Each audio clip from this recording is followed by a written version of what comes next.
Hi guys, welcome to today's class. So ఇది next standard మనం follow అవుతున్న divide and rule strategy అని చెప్పి నేను చెప్పాను మీకు. సో మన డివైడ్ అండ్ రూల్ సిరీస్ ఏదైతే ఉందో ఆ సిరీస్ లో మనం ఫాలో అవుతున్న నెక్స్ట్ స్టాండర్డ్. సో ఇవాళ స్టాండర్డ్ వచ్చేసి ఎస్ఎఫ్ ఐ10. Before going in to standard first request వచ్చేసి మీరు దయచేసి హెడ్ ఫోన్స్ లోనే ఈ క్లాస్ వినండి, ఎందుకంటే స్పీకర్ లో అంత క్లియర్ గా రావట్లేదు. నేను మైక్ చేంజ్ చేసే ప్రాసెస్ లో ఉన్నాను, but it is taking some time. ఏది మంచి మైక్ అని చెప్పి ఎంక్వైరీ చేయడానికి నాకు టైం పడుతుంది, ఎందుకంటే నాకు ఎవరు నోన్ కాంటాక్ట్స్ లేరు ఇట్లా ఛానల్స్ పెట్టిన వాళ్ళు. సో మీకు ఎవరైనా తెలిసిన వాళ్ళు ఉంటే దయచేసి సజెస్ట్ చేయండి ఏ మైక్ వాడితే బెటర్ గా ఉంటుంది, better quality and noise cancellation ఉన్న మైక్స్ ఏమైనా ఉంటే మీరు సజెస్ట్ చేయండి. బట్ టిల్ దెన్ ఈ వీడియో అయితే హెడ్ ఫోన్స్ లో వినండి విత్ ఫుల్ వాల్యూమ్, అప్పుడు మీకు ఆడియో అంతా ప్రాబ్లమాటిక్ గా లేదు, సో క్లియర్ గా ఉందని చెప్పేసి నేను రివ్యూస్ తీసుకున్నాను కొంతమంది తెలిసిన వాళ్ళ దగ్గర. సో సెకండ్ థింగ్ వచ్చేసి మీకు వీడియో నచ్చినట్టయితే లైక్ చేసి షేర్ చేసి సబ్స్క్రైబ్ చేయండి, మీ ఫ్రెండ్స్ తో కూడా సబ్స్క్రైబ్ చేయించండి. సో ఛానల్ కి ఎంతమంది ఎక్కువ సబ్స్క్రైబర్స్ ఉంటేనే అంత విజిబిలిటీ అంత రీచ్ అనేది పెరుగుతుంది. సో ఆ రీచ్ పెరిగినప్పుడే మాకు కూడా మేము చేసుకునే ఈ వర్క్ ఎస్ నిజంగానే స్టూడెంట్స్ కి యూజ్ అవుతుంది అన్న మోటివేటింగ్ గా మాకు పనికొస్తుంది. అలాగే మీకు ఏమైనా రిక్వైర్మెంట్స్ ఉంటే ఈ నెంబర్ కి వాట్సాప్ చేయండి, or you can do comment also. So each and every comment నేను తప్పకుండా చదువుతున్నాను ఇప్పటికైతే. సో కామెంట్స్ మరీ ఎక్కువైపోయి నేను చదవలేని స్టేజ్ వచ్చినప్పుడు నేను చెప్తాను, ఏమైనా డైరెక్ట్ గా మెసేజెస్ చేయండి వాట్సాప్ లో అని చెప్పేసి. So till then you can do either comment or you can contact me on WhatsApp also. So ఇక లేట్ చేయకుండా ఇవాళ స్టాండర్డ్ లోకి వెళ్తే, సో ఇవాళ డిస్కస్ చేస్తున్న స్టాండర్డ్ ఎస్ఎఫ్ఐ 500 సిరీస్ లో చేస్తున్నాము. So it is about initial audit engagements and the opening balances. So first ఇందులో బేసిక్స్ వచ్చేసి మనం చదివితే ఈ డివైడ్ చేస్తే అసలు ఇనీషియల్ ఆడిట్ ఎంగేజ్మెంట్ అంటే ఏంటి. ఇనీషియల్ అంటే మీకు అర్థమైపోతుంది ఇక్కడ ఫస్ట్ టైం, అంటే ఇప్పటిదాకా చేయలేదు ఫస్ట్ టైం. ఇక్కడ ఇందులో టూ టైప్స్ ఉన్నాయండి, either కంపెనీకి ఫస్ట్ టైం లేకపోతే ఆడిటర్ కి ఫస్ట్ టైం. ఇప్పుడు ఆ కంపెనీ ఉంది, ఆ కంపెనీ ఇప్పటిదాకా అసలు ఎప్పుడు ఆడిటే చేయించలేదు వాటి ఫైనాన్షియల్ స్టేట్మెంట్స్ ని. అప్పుడు ఏమవుతుందంటే అది కంపెనీకే ఆడిట్ అనేదే ఫస్ట్ టైం. సో అలాంటప్పుడు అంతకు ముందు పీరియడ్స్ లో జరిగినవి ఏవైతే ఉన్నాయో అవన్నీ ఈ ఇయర్ కి ఓపెనింగ్ బ్యాలెన్స్. సో ఆ 31st మార్చ్ ఏవైతే క్లోజింగ్ బ్యాలెన్సెస్ ఉన్నాయో అవి 1st ఏప్రిల్ కి ఓపెనింగ్ బ్యాలెన్స్ వస్తాయి కదా. మనం చేస్తుంది ఈ పీరియడ్ అనుకోండి, ఆడిట్ చేస్తున్నాము. సో ఇక్కడ ఉన్న క్లోజింగ్ బ్యాలెన్స్ ఏవైతే ఉన్నాయో అవి ఇక్కడ ఓపెనింగ్ బ్యాలెన్సెస్ గా వస్తాయి కదా. సో ఈ ఓపెనింగ్ బ్యాలెన్స్ కి ఏం క్రెడిబిలిటీ ఉంది. ప్రీవియస్ ఇయర్ లో అసలు కంపెనీకి ఎవరు ఆడిట్ చేయలేదు, వాళ్ళు వాళ్ళ ఓన్ గా మెయింటైన్ చేసుకుంటూ వచ్చారు, సరిపోయింది, అంత బానే ఉంది. ఇప్పుడు ఇందులో ఏదైనా మిస్టేక్ ఉంటే మరి అది ఇక్కడ కూడా క్యారీ ఫార్వర్డ్ అవుతుంది కదా క్లోజింగ్ బ్యాలెన్స్. అలాంటి కేసెస్ లేదంటే ఆడిటర్ ఆ కంపెనీకి ఫస్ట్ టైం వచ్చాడు, బట్ ఇంకొక వేరే ఆడిటర్ అంతకుముందు కూడా ఆడిట్ చేశాడు. సో కంపెనీకి ఫస్ట్ టైమా ఈ ఆడిట్ అనేది, లేకపోతే ఆడిటర్ కి ఫస్ట్ టైమా ఈ కంపెనీతో ఆడిట్ అనేది. సో ఆ రెండు కూడాను ఇనీషియల్ ఆడిట్ ఎంగేజ్మెంట్ కిందకే వస్తాయి అన్నమాట. సో ఈ రెండిట్లో కూడాను ఆడిటర్ కి ప్రీవియస్ క్లోజింగ్ బ్యాలెన్స్ ఏవైతే ఉన్నాయో ప్రీవియస్ ఫినాన్షియల్ స్టేట్మెంట్స్ వాటి గురించి అతనికి ఎటువంటి క్రెడిబిలిటీ ఉండదు. సో ఇప్పుడు అలాంటి క్రెడిబిలిటీ లేని అసలు ఆడిటే అవని లేదంటే ఎవరో ఆడిట్ చేసిన క్లోజింగ్ బ్యాలెన్సెస్ తీసుకొని ఓపెనింగ్ బ్యాలెన్సెస్ గా కన్సిడర్ చేసి ఈ ఇయర్ మెయింటైన్ చేసిన ఫినాన్షియల్ స్టేట్మెంట్స్ ని మనం ఆడిట్ చేయబోతున్నాం. మరి అలా ఆడిట్ చేస్తున్నప్పుడు మినిమం మనం ఓపెనింగ్ బ్యాలెన్స్ గురించి sufficient and appropriate audit evidence తీసుకోవాలి. దేని గురించి అంటే ఫస్ట్ మనం ఇక్కడ మొత్తం మనం ఆడిట్ చేసినప్పుడు ఏం చేస్తాం, ట్రూ అండ్ ఫెయిర్ వ్యూ ఉందా లేదా అనేది చూస్తాము. మరి ట్రూ అండ్ ఫెయిర్ వ్యూ లేదు అంటే ఏంటి అర్థం, ఏదైనా మిస్టేట్మెంట్స్ ఉన్నాయా అనేది చూస్తాము. సో ఇక్కడ కూడా అవే మిస్టేట్మెంట్స్ ఏమన్నా ఓపెనింగ్ బ్యాలెన్సెస్ లో ఉన్నాయా that affect the current period financial statements. So ఇప్పుడు ఇక్కడ వీళ్ళు ఏం చెప్తున్నారంటే ఈ ఓపెనింగ్ బ్యాలెన్సెస్ లో any material misstatement that affect the current period misstatement ఉంటే అవి మాత్రం అలాంటివి ఏమన్నా ఉన్నాయా అని చెప్పేసి ఆడిటర్ గా మీరు ఎవిడెన్స్ సంపాదించాలి. ఎందుకంటే అలాంటివి ఏమన్నా ఉంటే అది obviously current year financial statements మొత్తం మీద ఎఫెక్ట్ ఉంటుంది కాబట్టి. సో ఈ current year financial statements true and fair view అనేది ఇవ్వవు అనేది మనం ఐడెంటిఫై చేసుకొని అకార్డింగ్లీ మనం పర్ఫామ్ చేసిన ప్రొసీజర్స్ ని చేంజ్ చేస్తాము. లేదంటే మేనేజ్మెంట్ తో మాట్లాడి మీరు ఓపెనింగ్ బ్యాలెన్స్ అడ్జస్ట్ చేయండి, మీరు క్యారీ ఫార్వర్డ్ చేసిన ఓపెనింగ్ బ్యాలెన్స్ ఏదైతే ఉందో అది కరెక్ట్ కాదు సార్ అని చెప్పేసి వాళ్ళతో చేంజెస్ చేపిస్తాము. అలానే ఇప్పుడు ఓపెనింగ్ బ్యాలెన్సెస్ లో మెటీరియల్ స్టేట్మెంట్ గురించి ఒక పాయింట్, తర్వాత అకౌంటింగ్ పాలసీస్ గురించి రెండో point. Whether appropriate accounting policies reflected in opening balances are consistently applied in the current period financial statements. Like ఇప్పుడు మీకు చెప్తున్నా, ఒక అసెట్ ఉంది అనుకోండి, ఒక అసెట్ వాళ్ళు ఒక 5 years బ్యాక్ కొన్నారు, దాని లైఫ్ వచ్చేసి 10 years అనుకోండి. సో ఈ 5 years డిప్రిసియేషన్ వేశారు. ఎలా వేశారంటే వీళ్ళు ఎస్ఎల్ఎం మెథడ్ లో వేశారు. ఒక క్లోజింగ్ బ్యాలెన్స్ వచ్చింది 5th year ఎండ్ కి. ఆ closing balance year opening balance అయిన తర్వాత ఇప్పుడు వచ్చేసి నేను ఈ మెథడ్ కాదు వేరే మెథడ్ ఫాలో అవుతాను అని కానీ. యాక్చువల్‌గా అకౌంటింగ్ డిప్రిసియేషన్ మెథడ్ అనేది అకౌంటింగ్ పాలిసీ కిందకి రాదు. ఎస్టిమేట్ కిందకి వస్తుంది. బట్ నేను మీకు ఎగ్జాంపుల్ క్లియర్‌గా అర్థం అవ్వడం కోసం నేను ఇక్కడ ఈ ఎగ్జాంపుల్ మీకు యూజ్ చేస్తున్నాను. లేదు అలా కాకుండా ఈ ఇన్వెంటరీ వాల్యుయేషన్ ఏదైతే ఉందో అప్పటిదాకా కాస్ట్ మోడల్‌లో ఫాలో అవుతున్నారండి. కాస్ట్ మోడల్‌లో ఫాలో అవుతూ ఈ లాస్ట్‌కి వచ్చేసరికి ఈ ఇయర్ ఓపెనింగ్ బ్యాలెన్స్ తీసుకున్న తర్వాత ఇప్పుడు సడెన్‌గా వచ్చేసి వాళ్ళు రీవాల్యుయేషన్ మోడల్ ఫాలో అవుతాము. ఇదైతే అకౌంటింగ్ పాలిసీగా ఇన్వెంటరీ వాల్యుయేషన్ వచ్చేసి. సో, అలాగా ఏమన్నా చేంజెస్ ఇప్పుడు వాళ్ళు అంతకుముందు ఏదైతే మోడల్ ఫాలో అవుతున్నారో ఓపెనింగ్ బ్యాలెన్స్ అరైవ్ అవ్వడం కోసం అప్పటిదాకా ఏదైతే అకౌంటింగ్ పాలిసీ ఫాలో అయ్యారో అదే పాలిసీని కన్సిస్టెంట్‌గా అప్లై చేశారా లేదా కరెంట్ ఇయర్‌లో కూడా? లేదు సార్ అప్లై చేశారు. Well and good. ఇంకేం ఇబ్బంది లేదు. అప్లై చేశాడు. ఇంకేం ఇబ్బంది లేదని చెప్పి మనం ముందుకెళ్ళిపోవచ్చు. లేదు అప్లై చేయలేదు. ఏమన్నా చేంజ్ చేశారు అనుకోండి. మరి ఆ చేంజెస్‌ని ప్రాపర్‌గా అకౌంట్ చేశారా?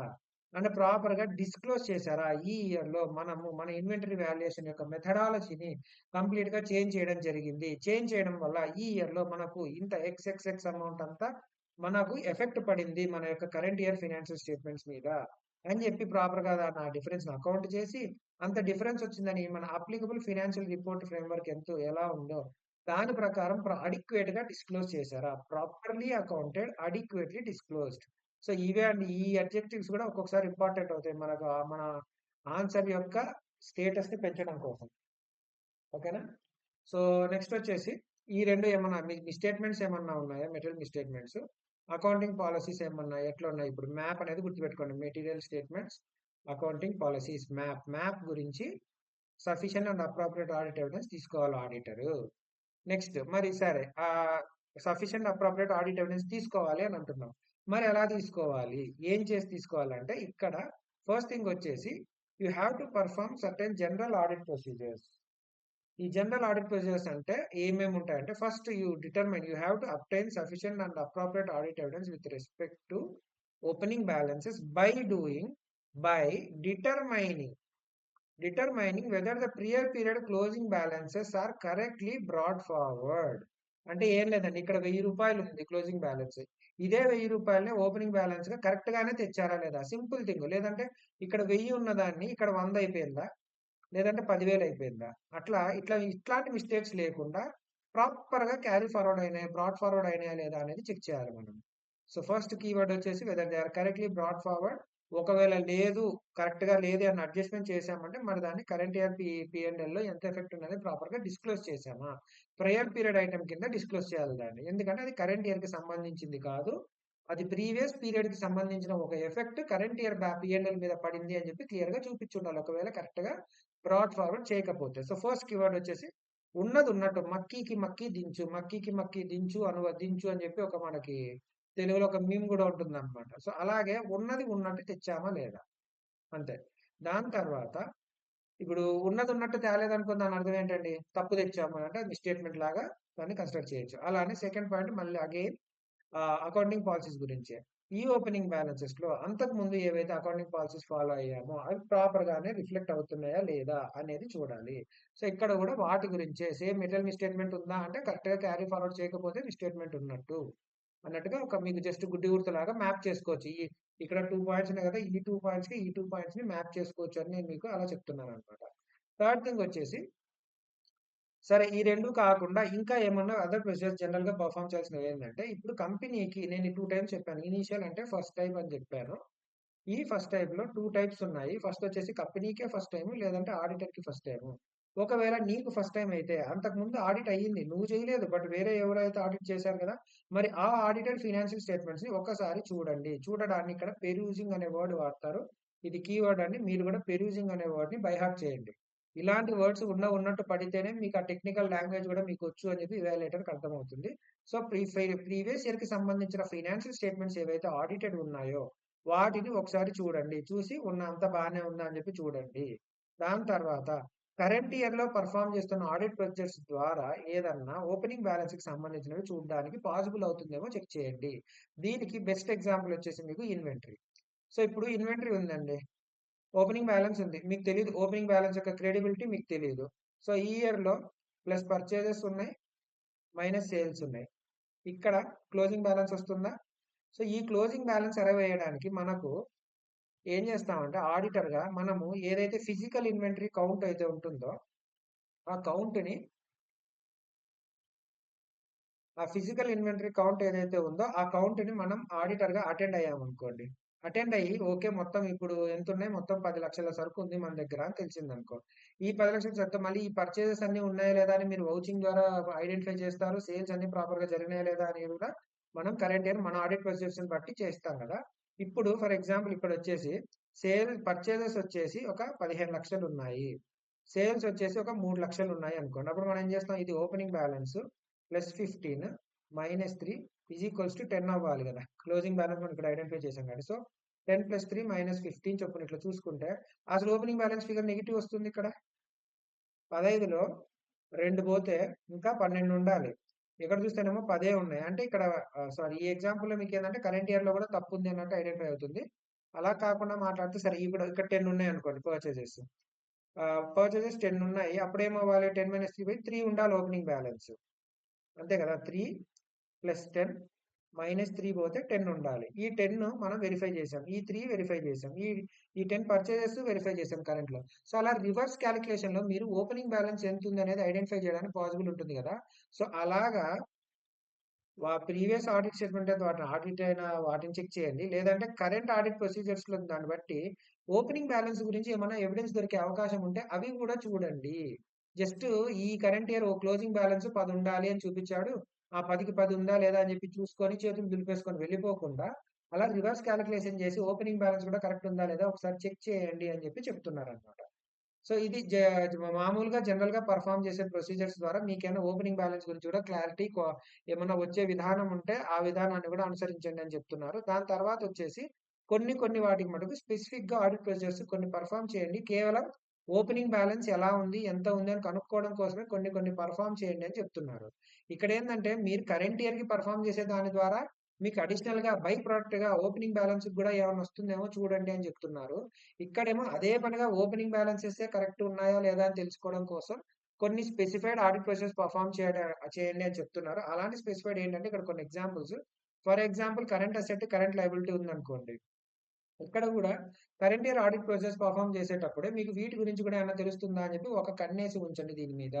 For example డెటర్ balance current asset లో ఉంది, డెటర్స్ ఉన్నారు, ఒక 10,00,000 ఉన్నారు అని అనుకున్నాము as on 31st March.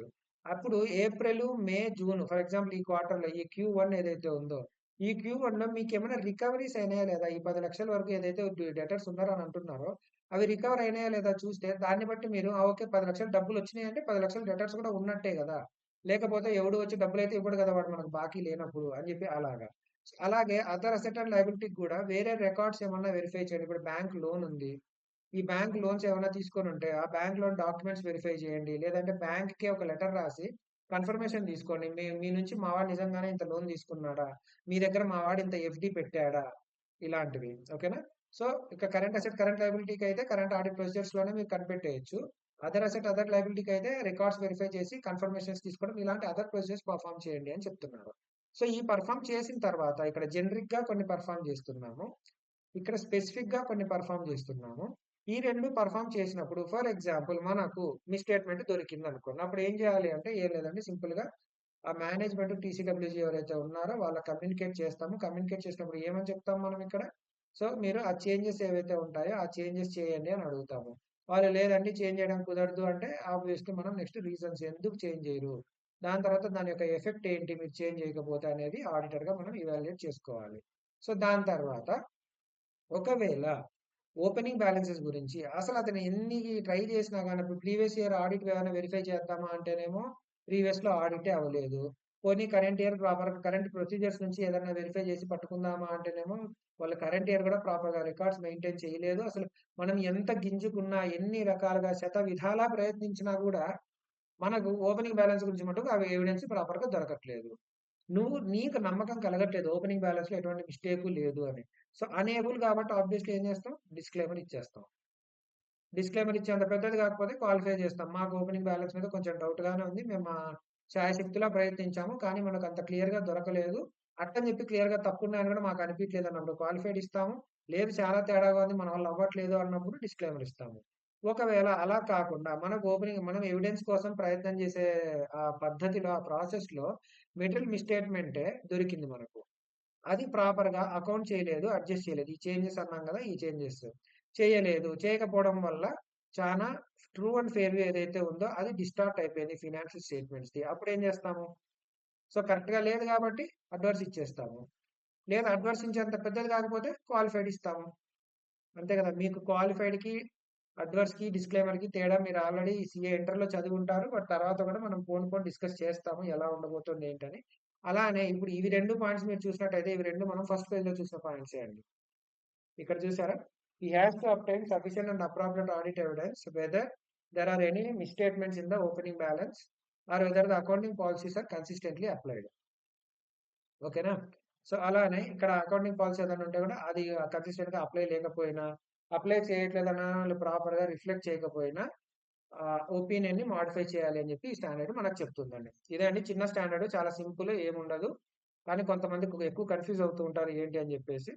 So, ఒకసారి మనం స్టాండర్డ్ బుక్ ఏదైతే ఎయిర్ వన్ వాళ్ళది రెఫర్ చేస్తూ ఉన్నామో, నేను శుభం కేశవాని సార్ కూడా బుక్ కూడా రెఫర్ చేస్తున్నాను. బట్ చాలా మంది దీంతో కంపేర్ చేయమని అడిగారు కాబట్టి చేస్తున్నాను. సో, ఇక్కడొచ్చేసి సో, ఈ చూడండి ఇనిషియల్ ఆడిట్ ఎంగేజ్‌మెంట్స్‌లో ఈ ఎస్ఏ వచ్చేసి ఆడిటర్ యొక్క రెస్పాన్సిబిలిటీస్ గురించి డీల్ చేస్తుంది. అసలు ఆడిట్ అవ్వకపోయినా లేదంటే వేరే ఎవరైనా వేరే ఆడిటర్‌తో ఆడిట్ అవ్వబడి ఉన్నా అవి మనకి ఈ ఆడిటర్‌కి ఇనిషియల్ ఎంగేజ్‌మెంట్స్ కాబట్టి వాటిని ఇనిషియల్ ఆడిట్ ఎంగేజ్‌మెంట్స్ అని అంటాము. ఆడిటర్ వెరిఫై చేయాల్సింది ఏంటంటే he has to obtain sufficient and appropriate audit evidence about the opening balances whether ఏమైనా మిస్‌స్టేట్‌మెంట్స్ ఉన్నాయా లేదంటే పాలిసీస్ కన్సిస్టెంట్‌గా అప్లై అయినాయా లేదా. సో, జనరల్ ఆడిట్ ప్రొసీజర్‌లో వచ్చేసి కరెక్ట్‌లీ బ్రాట్ ఫార్వర్డ్ ఉన్నాయా లేదా అనేది చూడాలి. అప్రాప్రియేట్ అకౌంటింగ్ పాలిసీస్ ఏవైతే ఉన్నాయో అవి ప్రాపర్‌గా రిఫ్లెక్ట్ అవుతున్నాయా లేదా చూడాలి. దాని తర్వాత స్పెసిఫిక్ ఆడిట్ ప్రొసీజర్స్ కూడా పర్ఫార్మ్ చేయాలి. స్పెసిఫిక్ ఆడిట్ ప్రొసీజర్స్ అంటే ఏంటంటే మనం మళ్ళీ ఇక్కడ చదివాము. So, current asset and current liabilities అయితే కరెంట్ ఆడిట్ ప్రొసీజర్స్ ద్వారా మనకు రీకాలిక్యులేషన్ లేదంటే అక్కడ మనకు ఎవిడెన్స్ ఇమ్మీడియేట్‌గా వస్తుందేమో చూడాలి. అదర్ అసెట్స్ అండ్ లయబిలిటీస్ అయితే రికార్డ్స్ వెరిఫై చేసి బ్యాలెన్స్ కన్ఫర్మేషన్ థర్డ్ పార్టీ నుంచి తెచ్చుకోవచ్చు. ఒకవేళ ఇలానే స్పెసిఫైడ్ ఆడిట్ ప్రొసీజర్స్‌లోనే ఒకవేళ ప్రీవియస్ ఇయర్ ఆడిట్ అయ్యుంటే, ఆ ఆడిట్ యొక్క కాపీస్‌ని ఒకసారి పెరూజ్ చేయండి. You have to go through కానీ ఈ పెరూజింగ్ అనే వర్డే మీరు వాడాలి రాసేటప్పుడు. లేదు ఫస్ట్ టైమ్ అయితే అసలు ఏంటి మేనేజ్మెంట్ రిప్రజెంటేషన్ ఎలా ఉంది? వాటి నేచర్ అండ్ ఎంతవరకు మెటీరియల్ ఈ ఓపెనింగ్ బ్యాలెన్సెస్ అనేటివి ఒకసారి మనం వెరిఫై చేయాలి. దాని తర్వాత ఏమైనా మిస్‌స్టేట్‌మెంట్స్ ఉంటే వాటిని ప్రాపర్‌గా మేనేజ్మెంట్‌కి కమ్యూనికేట్ చేయాలి. కమ్యూనికేట్ చేసిన తర్వాత వాళ్ళు ఒకవేళ మనకు మిస్‌స్టేట్‌మెంట్ ఉందా లేదా కూడా మనం కనుక్కోలేకపోతే if you are unable to apply then you have to give either qualified or disclaimer opinion. ఒకవేళ ఉంది అని కనుక్కున్నప్పుడు వాటిని మేనేజ్మెంట్ సరిగ్గా ఎఫెక్ట్ చేయక మేనేజ్మెంట్ వాటిని చేంజ్ చేయకపోవడం వల్ల కరెంట్ ఇయర్ మీద మెటీరియల్ ఎఫెక్ట్ ఉందంటే you have to give qualified are adverse opinion according to SF 705. ఇంతే అండి ఈ స్టాండర్డ్. సో, ఇంకా మీకు ఏమైనా రిక్వైర్మెంట్స్ ఉంటే కామెంట్ సెక్షన్స్ వాట్సాప్ డైరెక్ట్‌గా చేయొచ్చు. సీఏ ఇంటర్ కూడా తొందరలోనే క్లాసెస్ స్టార్ట్ చేస్తాము. మీ ఫ్రెండ్స్ తోటి వీడియో షేర్ చేసి సబ్స్క్రైబ్ చేయండి. Thank you very much.